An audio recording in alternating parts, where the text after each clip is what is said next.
Did you ever imagine retirement as a perpetual holiday, sun-drenched mornings, endless leisurely afternoons, and not a care in the world? We all paint this idyllic picture, don't we? A time when the daily grind vanishes, replaced by pure, unadulterated freedom. But what if I told you that the reality for many, for far too many, is strikingly different, that beneath that shimmering surface of endless leisure, there lies some raw, often painful truths nobody really prepares you for. It's a bit like buying a beautiful, shiny new car without anyone ever mentioning the hidden maintenance costs or the occasional flat tire. Retirement, for all its promise, comes with its own set of brutal realities that can catch even the most meticulous planners off guard. It's not about fear-mongering. It's about being honest about the adjustments, the shifts, and the unexpected challenges that can truly reshape your later years. In this video, we're going to dive deep into 6 of these brutal truths, the ones that often go unsaid, the ones that can leave you feeling adrift if you're not ready. We'll explore not just what they are, but also how you can prepare yourself, mentally and practically, to navigate them with grace and resilience.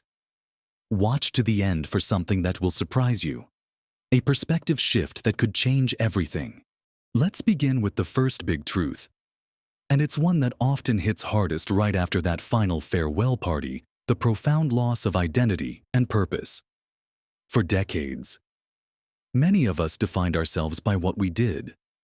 Our work wasn't just a paycheck. It was our professional title, our colleagues, our daily routine, the problems we solved, the value we created. It gave us a sense of contribution, a reason to get up in the morning, a framework for our days. Think about it when someone new asks what you do. How often is your answer tied directly to your career? For me, it was always, I'm a insert profession here. And suddenly, that answer is gone. You're no longer the manager, the nurse, the teacher, or the builder. You're just retired. This isn't a small thing. It's a seismic shift in how you perceive yourself and how the world perceives you. People who were once your daily companions, your sounding boards, your intellectual sparring partners, are still at work, immersed in their own professional lives. Your phone might ring less often. Your calendar might suddenly look alarmingly empty. This void can lead to a quiet despair, a feeling of being unmoored, like a ship without a compass. You might find yourself asking, who am I now, if not my job? This is where the brutal truth lies. Retirement doesn't just free up your time. It can dismantle a core part of your established self. I've heard countless stories from folks who experienced this firsthand. A former CEO, a man who commanded boardrooms for 40 years, told me he felt utterly lost after 2 weeks of retirement. He'd walk around his beautiful house, pick up a book, put it down, pace. He missed the pressure, the deadlines, the feeling of making an impact. He found himself dressing in his old business suits just to feel normal, even if he was only going to the grocery store, or the dedicated teacher who, after 3 decades in the classroom, felt a deep sense of irrelevance. She missed the vibrant energy of the students, the daily challenges of shaping young minds, the camaraderie of her fellow educators. She filled her days with chores and errands. But the deeper satisfaction, the sense of contributing to something larger than herself, was gone. The key here isn't to deny this feeling, but to anticipate it and actively work to redefine your purpose. It means exploring new avenues for contribution. Maybe it's volunteering for a cause you deeply care about, joining a local committee, mentoring younger people, or even taking up a new skill that allows you to create something tangible. It's about understanding that purpose isn't exclusive to paid work. It can be found in community, in creativity, in learning, in serving others. It takes conscious effort to construct a new identity, one that isn't solely tied to your past professional life. but rather to who you are becoming in this new chapter. It's about trading the title of worker for contributor, learner, explorer, or mentor. Moving on to our second brutal truth, and this one hits right in the wallet: the reality that your financial planning might have been overly optimistic or simply inadequate for the long haul. We're often advised to save X amount or to have Y percentage of our pre-retirement income. But what nobody truly warns you about is the relentless march of inflation. The sudden, often astronomical, cost of unexpected health issues, or the expense of maintaining a home that's perhaps older than you are. You might have run the numbers, budgeted carefully, and felt confident in your nest egg. But then life happens. The furnace breaks down and needs replacing. The roof starts leaking. Your spouse needs an unexpected surgery not fully covered by insurance. Or perhaps, you simply underestimated how much you'd actually spend. Many retirees find themselves with more leisure time, which paradoxically can lead to more spending on travel, hobbies, dining out, or simply filling those empty hours. The cost of living continues to rise, but your fixed income might not. That daily coffee, those small impulse purchases, they add up. The little luxuries you planned for, those trips abroad or fancy dinners, might suddenly feel out of reach as the reality of your budget tightens. This isn't just about scrimping, it's about the emotional toll of feeling less secure than you imagined, of having to say no to things you thought you'd finally be able to say yes to.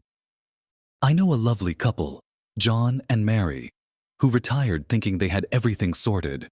They had a healthy pension and some savings. They envisioned traveling extensively, but within 2 years, John needed a hip replacement. Then Mary had some dental work that wasn't fully covered. On top of that, their car, which they planned to keep for another 5 years, needed constant, expensive repairs. They watched their travel fund dwindle, not on adventures, but on necessities. They started feeling the pinch, having to cut back on restaurant meals and even canceling their annual trip to see their grandchildren because the plane tickets were just too much. It's a disheartening experience, realizing that your comfortable retirement budget is being eroded by unforeseen expenses and the relentless increase in the cost of everyday goods. The truth is, many people don't fully account for the cumulative effect of small expenditures, or the potentially huge impact of one major health event or home repair. It's crucial to build a much larger contingency fund than you think you'll need, to regularly review your budget, and to be realistic about future inflation and healthcare costs. It also means being adaptable. Maybe that round-the-world cruise becomes a series of delightful local excursions. Maybe the sprawling family home becomes a smaller, more manageable one. Freeing up equity. It's about being agile and prepared to adjust your spending habits and expectations, rather than being blindsided by financial pressures. Now that we've discussed the profound impact on your sense of self and the often surprising financial realities, let's talk about something equally fundamental: your social life. This brings us to the third brutal truth: the unexpected challenge of social isolation and a shrinking social circle. For most of our working lives, our social interactions are almost baked into our daily routine. Colleagues become friends. Work events provide networking opportunities. And the very act of going to an office or workplace means constant human connection. Even if it's just small talk by the coffee machine, you have shared goals, shared frustrations, shared triumphs, and then you retire. Suddenly, that built-in social structure vanishes. Your colleagues are still working, leading busy lives, and their daily interactions no longer include you. Your once bustling social calendar, tied to professional events or work friendships, might become surprisingly sparse. Many people find themselves spending far more time alone than they ever anticipated.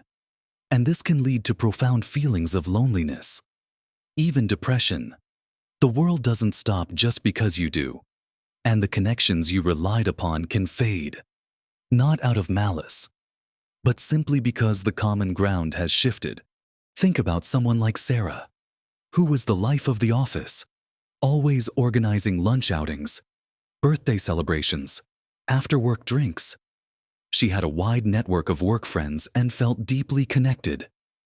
When she retired, she initially relished the quiet. But after a few months, the silence became deafening. Her phone didn't ring with invites for spontaneous coffees. Her inbox wasn't pinging with emails from colleagues. Her old work friends were still busy with their jobs, their lives. She found herself feeling invisible, missing the daily banter, the shared jokes, the sense of belonging that work had provided. It's a common story. People assume they'll just fill their days with old friends or family.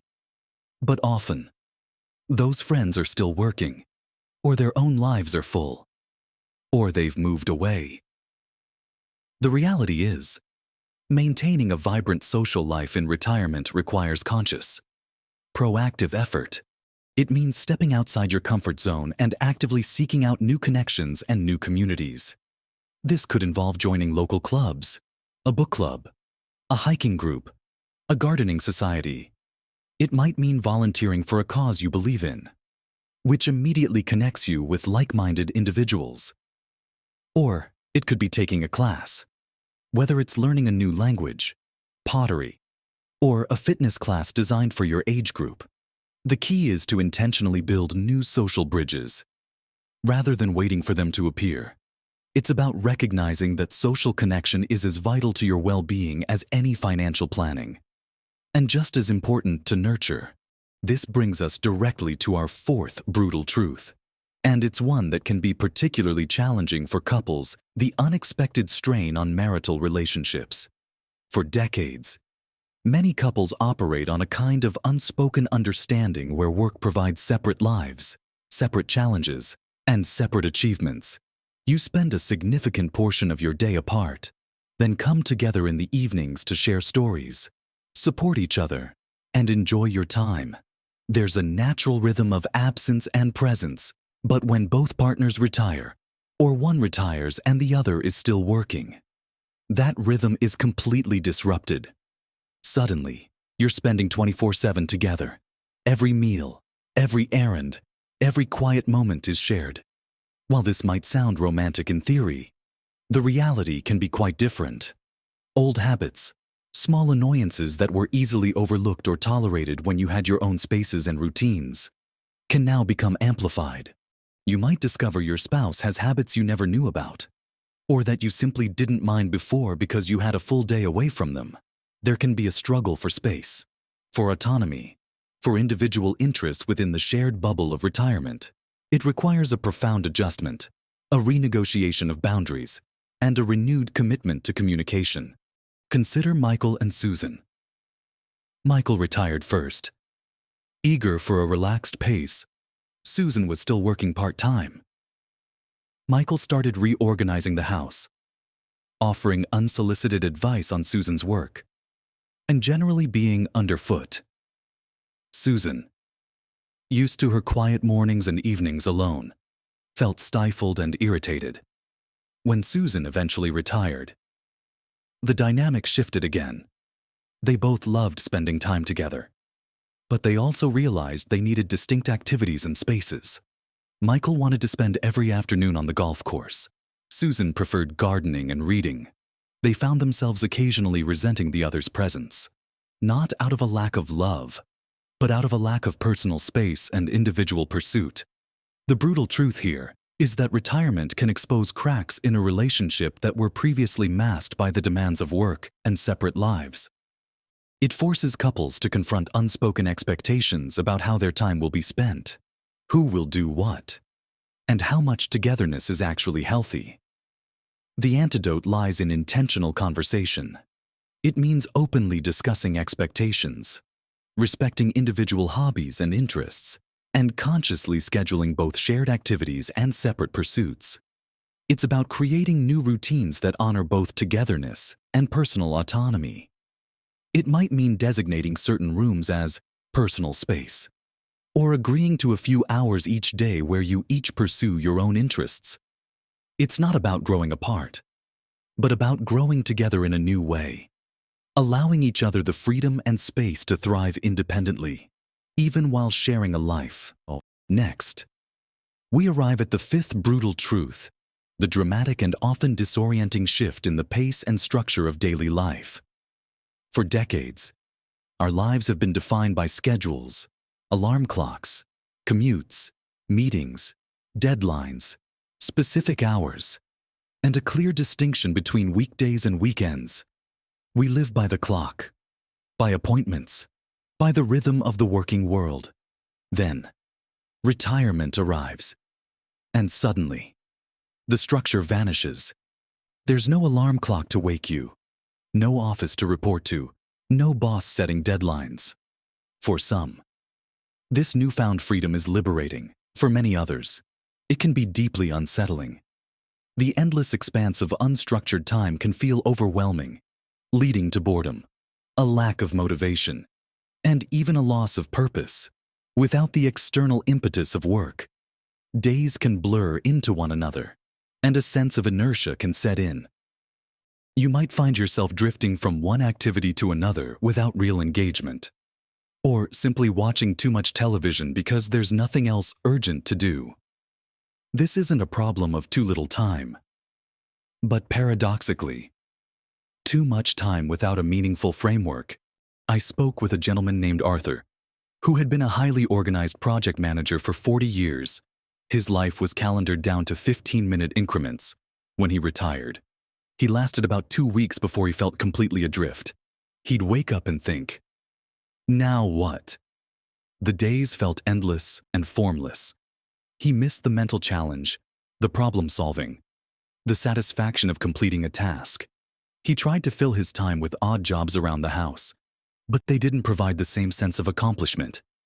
He started sleeping in later and later, feeling less energized, not more. This profound shift in daily rhythm is a shock for many. It's not just about finding hobbies, it's about building a new daily and weekly rhythm that provides structure, engagement, and a sense of forward momentum. This might mean consciously creating a new retirement routine that incorporates exercise, learning, social interaction, and personal projects. It could involve setting personal goals, whether it's mastering a new skill, writing a family history, or volunteering regularly. The key is to be proactive in designing your days, rather than letting the days design themselves. Treat your new life as a blank canvas, not an empty void. Fill it with activities that challenge you, bring you joy, and give you a reason to get out of bed with enthusiasm each morning. It requires a mental shift from being reactive to external demands to being proactive in creating your own meaningful engagements. Finally, we come to the sixth brutal truth, and it's one that becomes increasingly unavoidable as we age: the acceleration of health challenges and the relentless shift in focus towards our physical well-being. Throughout our working lives, we often push through minor aches and pains, prioritizing work, family, and other commitments. Doctor's appointments are squeezed in, and health issues are often managed on the fly. We might not dwell on every new twinge or ache, but in retirement, with more free time and perhaps less external distraction, our focus can naturally shift inwards. The body, having worked hard for decades, starts to show more wear and tear. New health issues can emerge. Existing ones might worsen. And the simple act of aging brings with it new limitations. Suddenly, doctor's appointments, medications, physical therapy, and discussions about health become a significant part of your routine and conversation. This can be mentally taxing, even depressing. The dreams of active travel or vigorous hobbies might be curtailed by a bad back, dwindling energy, or a chronic condition.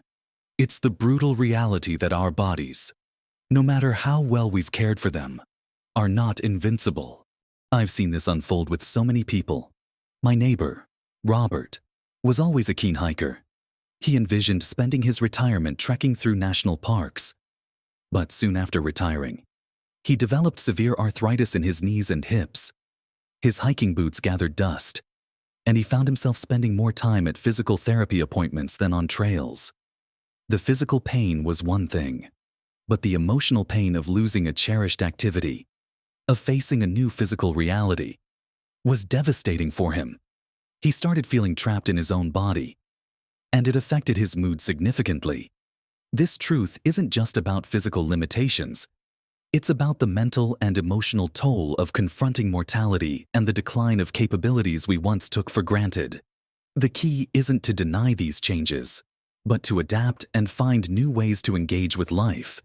It means prioritizing proactive health management, embracing what you can do, and finding joy in different forms of activity. Perhaps hiking becomes gentler walks in local parks, or swimming. Maybe it's about discovering new, less physically demanding hobbies that still bring immense satisfaction, like painting, playing a musical instrument, or engaging in intellectual pursuits.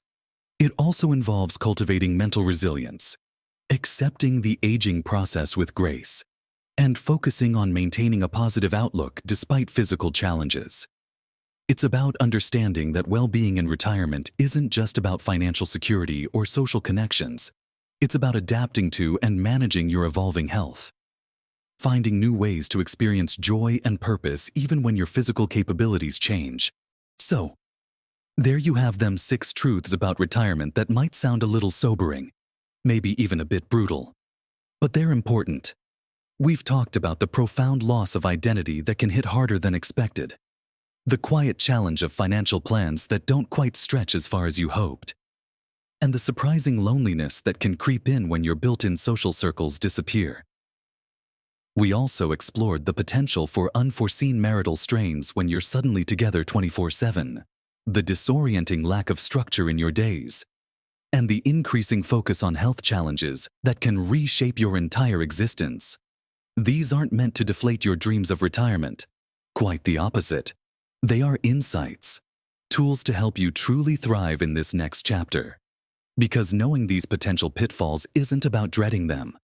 It's about empowering yourself to navigate them.